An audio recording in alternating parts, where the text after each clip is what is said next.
2015년 4월 부활절이 있던 주, 스테파니는 들뜬 마음을 감추지 못했습니다. 다음 주에 1년 전 약혼한 에런과 결혼식이 있었거든요. 4월 3일에 데이트를 즐겼던 둘은 앞으로 있을 행복한 나날을 꿈꾸었습니다. 점심을 먹은 뒤 에런은 그녀에게 사랑한다고 말하며 친구 송별회를 위해 다른 지역으로 떠났습니다. 그리고 이날이 그가 그녀를 보았던 마지막 날이 되었죠.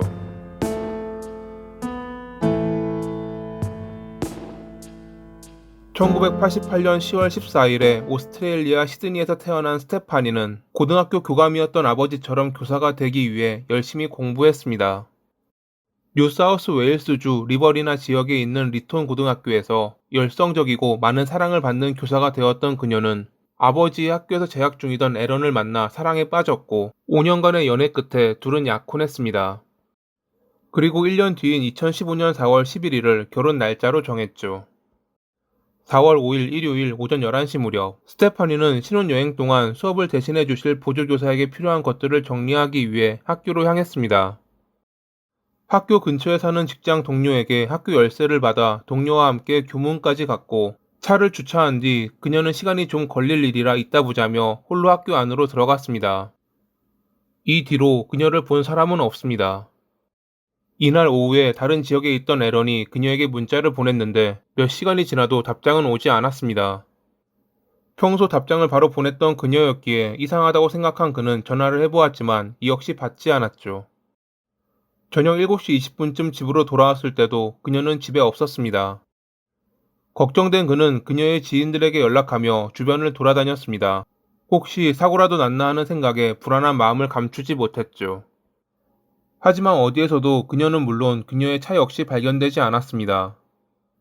결혼 전이라 신경이 곤두서 하루 정도 바람을 쐬러 갔을지도 모르지 않냐는 지인의 말에 그는 일단 기다려 보았지만 날이 밝아도 끝내 그녀는 나타나지 않았습니다. 결국 그는 그녀의 가족에게 이 사실을 알린 뒤 4월 6일 오후 4시 반 무렵 경찰에 실종 신고를 했습니다. 경찰은 그녀의 핸드폰 위치 추적을 시도했지만 정확한 위치가 나오지 않자 많은 인원을 동원해 지역 일대를 돌아다녔습니다. 지인들 역시 소셜미디어에 그녀의 실종을 알리며 도움을 청했죠. 그러던 중 동료 교사로부터 그녀가 일요일에 학교에 갔다는 것을 알게 된 담당 형사는 학교를 찾아갔고 그녀가 오후 1시 31분에 정문을 통해 들어간 것을 확인했습니다. 하지만 그녀가 머물렀을 것으로 보이는 교실에는 신혼여행 동안 보조교사에게 줄 정리한 파일만 놓여 있을 뿐 별다른 문제점은 보이지 않았습니다. 형사는 학교 주변에 사는 이들을 찾아가 혹시 그날 무엇을 보았는지 사소한 것 하나라도 알려달라 말했고, 그날 학교 청소부가 일하는 것을 봤다는 정보를 얻을 수 있었습니다. 부활절 일요일에 학교에 청소하러 온다는 것을 좀 이상하게 본 형사는 출입 기록을 통해 그날 왔던 청소부가 빈센트 스탠퍼드라는 것을 확인했습니다. 그는 올해 3월 2일부터 기간제 청소부로 계약한 남성으로 원래는 4월 2일에 끝날 예정이었으나 연장된 상태였다고 합니다. 왜 기간제 청소부가 휴일, 그것도 부활절에 학교에 나왔을까? 의심스러웠던 형사는 그를 찾아가 혹시 그날 스테파니를 보았는지 물었습니다. 빈센트는 자기가 학교에서 근무한 지 얼마 되지 않아 그녀가 누구인지 모르겠고, 그날 자기는 쓰레기통과 물건만 치웠을 뿐 그녀는 보지 못했다고 주장했습니다. 일단 모르쇠로 일관하는 그에게 더 이상 정보를 얻을 수 없다고 판단한 형사가 돌아가려 했을 때 등 뒤에서 어이, 잘 찾아봐 하는 소리가 들려왔습니다. 걱정하는 말투가 아닌 뭔가 비아냥대는 느낌을 받은 형사는 그를 용의선상에 두고 조사를 이어갔죠. 학교 측에 연락한 결과 청소부들에게 모두 부활절 기간에는 휴가를 줬기에 학교에 있어서는 안 되는 것으로 드러났습니다. 형사는 빈센트가 숨기는 것이 있다고 확신하며 신문을 위해 그를 경찰서로 불렀습니다. 그는 자기는 그런 말을 듣지 못해 평소대로 출근했다며 주말 내내 학교에 있었지만 연습하는 롤러스케이트 선수들을 빼고는 아무도 보지 못했다고 주장했죠. 여전히 자기는 아무것도 모른다고 말하는 그에게 별다른 정보를 얻기는 어려워 보였습니다. 하지만 일요일에 학교에서 나온 뒤 어디 갔냐는 질문에 그가 했던 대답에서 형사는 그가 그녀의 실종과 연관이 있다고 확신했습니다. 그는 리톤에 있는 A라는 가게에서 식료품과 아이스 커피를 샀다고 말했는데 확인 결과 그날 그 가게는 부활절이라 열지 않았던 것입니다. 이날 저녁 형사는 그의 집을 찾아가 그의 어머니와 대화를 나눴고 잠시 안을 둘러보는 것을 허락받았습니다. 그 결과 그의 방에서 직장 동료가 스테파니에게 주었던 학교 열쇠를 발견할 수 있었죠. 또한 그의 차에서 디지털 카메라와 비어있는 피임 기구 포장지, 피로 보이는 얼룩이 묻은 보드가 발견됐습니다. 카메라에는 불에 탄 여성으로 보이는 인간의 사체가 찍혀 있었다고 합니다. 그 밖에도 그의 집 마당에서 스테파니의 차와 동일한 종류의 타이어 자국을 발견한 형사는 이를 지적하며 그를 신문했습니다.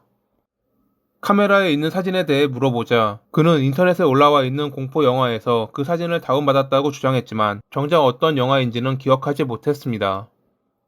타이어 자국은 지인의 차가 그녀의 차와 동일한데 얼마 전에 왔다 갔다며 얼버무렸고 얼굴과 팔 다리에 남아있는 잔 상처에 대해 물어보자 나뭇가지에 긁혔다며 자기를 의심하냐고 화를 낸 그는 자기는 결백하다며 DNA 정보를 제공하는 것에 동의했습니다. 일단 그는 여전히 모르쇠를 유지했으니 형사가 할 일은 그의 집에서 나온 물건들에서 스테파니와 연결되는 중요한 증거를 찾는 것. 형사는 그의 차 GPS를 확인한 결과 사건 이틀 뒤 50km 떨어진 공원에 갔었다는 것을 주목했습니다. 공원에 무언가 있다고 생각한 형사는 그곳으로 향했죠. 한편 또 다른 형사는 4월 9일에 빈센트의 집으로부터 약 11km 떨어진 장소에서 스테파니의 차를 발견합니다. 법의학적 검사 결과 트렁크와 범퍼에서 지워진 혈흔이 나왔고 확인 결과 스테파니의 것으로 드러났습니다. 또한 차 안에선 빈센트의 DNA도 나왔죠. 이 무렵 빈센트의 차 안에서 발견된 얼룩진 보드에서 스테파니의 DNA가 나왔다는 결과도 받았습니다. 공원을 조사하던 형사는 4월 10일에 공원 가장자리에서 심하게 탄 사람의 시신을 발견했고 확인 결과 스테파니로 밝혀졌습니다. 그리고 다음날 그녀가 발견됐다는 것을 몰랐던 빈센트였지만 좁혀오는 수사망 때문에 겁을 먹었는지 자신의 범행을 인정했습니다. 그날 그녀가 학교에 출근해 일하고 있는 것을 보았을 때 그는 내가 그녀를 죽여야만 한다 라는 느낌이 들었다고 합니다. 일을 끝마친 그녀가 교실을 나오다 마주친 그에게 행복한 부활절을 보내라고 인사하자 그는 그녀를 공격한 뒤 창고로 쓰는 방으로 끌고 갔습니다. 그녀는 그의 얼굴을 긁으며 저항했지만 소용없었죠. 피임 기구를 끼고 그녀를 성폭행한 뒤 그날따라 무언가를 갈라보고 싶어서 가져왔던 흉기로 그녀를 찔렀습니다. 그는 현장을 대충 정리한 뒤 그녀의 차 트렁크에 그녀를 실어 집으로 갔고 다시 학교로 돌아와 창고에 깔려있던 피가 묻은 보드를 자기 차에 실어 집으로 돌아오는 치밀함을 보였습니다.